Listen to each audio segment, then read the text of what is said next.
السلام عليكم ورحمة الله تعالى وبركاته. بشرى ان شاء الله للمهمات والناس اللي بيصيبوا الصالون ديالهم. واحد المسألة، ما تسرعوش اللي باغي تصيب الصالون تشوف هذا الفيديو هذا ان شاء الله، ونتمنى ينال الاعجاب ديالكم. باش نتهناو من هذوك التقاليل اللي على بالكم اللي ديجا كتعرفوا من قبل، تلقى خفافين واقتصاديين ومرفقين حتى في الثمن ومزيانين. تابعونا ان شاء الله في الشرح. كما كتشوفوا معنا الاخوان، هذه هي البوليستيرا اللي كنديروا في الطليق. هي راه من الفرشي، كما كتشوفوا فيها راه هي بيضة، كتقطع على حسب العبار ديال الطليق. وإلا قدر الله تخوى لك الماء على الطليق ولا شي حاجه، راه دغيا كتحطو في السطح كينشف في البلاصه وما كتشرب لا ما لا والو، والطليق كيجيك خفيف ويمكن له اي واحد يمكن له يخمل. كما قلت لكم الاخوان، كملوا الشرح ديالنا.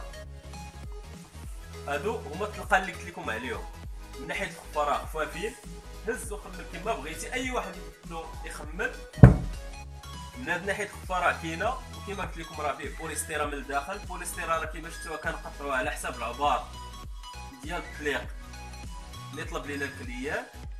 فيه بوليستيرا كندوروه بها البونج وكنديرو فيها مزافين من الفوق باش يجي الطليق خفيف ومزيان وريح كما بغيتي. كما كتشوف الثمن ديال المترو، الثمن ديال المترو كيدير 400 درهم المترو، غير على حسب يقدر يطلع حتى 400 حتى 450 درهم، 500 درهم.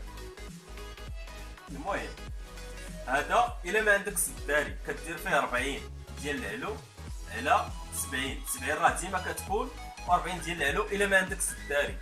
الا كان عندك سداري ديال العود كدير الصغير فيه 25 طليق، كدير فيه 25 ديال العلو، وراه 70 كتكون اصلا 70 كما قلت لك ديما كتكون. هذا الا عندك سداري كدير فيه 25 ديال العلو. كما قلت لك خدمه مزيانه ونقيه، والعبار راه اللي بيتي كنصايبو فيه. كما كتشوفوا هذا راه كوموند مصايبينو لواحد الكليان، راه زواون ومخير واقتصادي حتى في الثمن، واللي بالخف راه خفيف على حسب الناس اللي كيضرهم الظهر وفيهم السياتيك ولا شي حاجه. راه المهم مزيان ليهم من هاد الناحيه هاد، ناحيه الخفه والقيمه كيجمع لا خمله لا وسخ لا والو. الثمن ديال الطليق اللي فيه 25 ديال العلو الا عندك سداري، الثمن ديالو كيدير 250 درهم للمتر.